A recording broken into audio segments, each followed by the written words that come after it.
ကျွန်တော်အခုရောက်နေတဲ့ကြွာလေးကတော့ကြားထူရွာလို့ခေါ်ပါတယ်ချင်းရွာလေးပါသူတို့ကချင်းမျိုးနယ်စုတဲ့တစ်ခုဖြစ်တဲ့မုံလို့ခေါ်တဲ့လူမျိုးတွေနေထိုင်ကြပါတယ်အင်အားကြီး40လောက်ပဲရှိပါတယ်သူတို့ရဲ့အဓိကအလုပ်ကတော့စီးပွားရေးအနေနဲ့ဒီရွာရဲ့ဘယ်ညာတစ်ဖက်တစ်ချက်မှာရှိတဲ့တောင်တန်းကြီးပေါ်မှာသူတို့တောင်ယာလုပ်ကိုလုပ်ကြတယ်သူတို့နှောက်မွေးတယ်ဝက်တွေမွေးတယ်ချစ်တွေမွေးတယ်စိတ်တွေမွေးရတယ်ဒီရွာလေးမှာထူးခြားမှုတွေတော့အများကြီးပဲ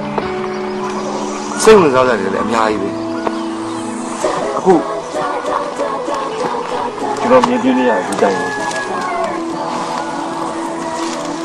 နေရဒီရွာဒီချင်းမျိုးနယ်စုခုဖြစ်တဲ့မွန်းလူမျိုးတွေဟာဘာကြောင့်ဘာအတွက်စိတ်ထူထားကြလဲအခုဒီမှာကျွန်တော်မြင်တွေ့နေရတယ်ကြောက်ပြားတွေစပွဲလူကြောက်ပြအဝိုင်းနေအဲ့ဒါသူတို့ဘာအတွက်လှုပ်ထားကြလဲဘာကြောင့်ခုလိုလှုပ်ကြလဲဒါတွေက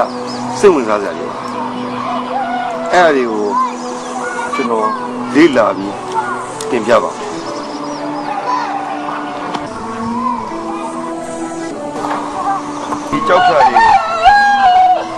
ဒီကြောက်ပြားတွေဘယ်နေရာတည်ခဲ့ကြလဲ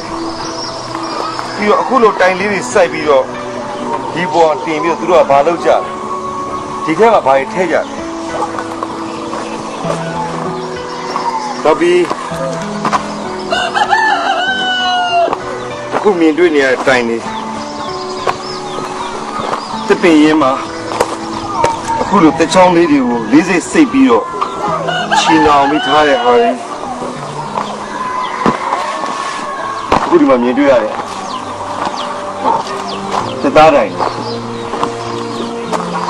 ဘာဖြစ်လို့ဒီလိုပုံစံလုပ်ရလဲဒီလိုကျိုးနေဘာလို့စီးနှောင်ထားရလဲဒီလိုအမှတ်သားတွေကဘာအတွက်လဲဆိုတာတော့သူ့အရာသူ့အကြောင်းတော့ရှိနေပါမယ်ဒါတွေကိုကိုယ့်အကိုလှုပ်ထားကြတာလားတူတယောက်ကစိတ်ခိုင်းတာလားသို့မဟုတ်တူတယောက်ကစခဲ့တဲ့အတွက်အစင်စစ်လုတ်ကင်နေကြတာလားအဲ့ဒါကိုဒီမှာရှိတဲ့တိုင်းသားတွေကိုကျွန်တော်မေးမှာ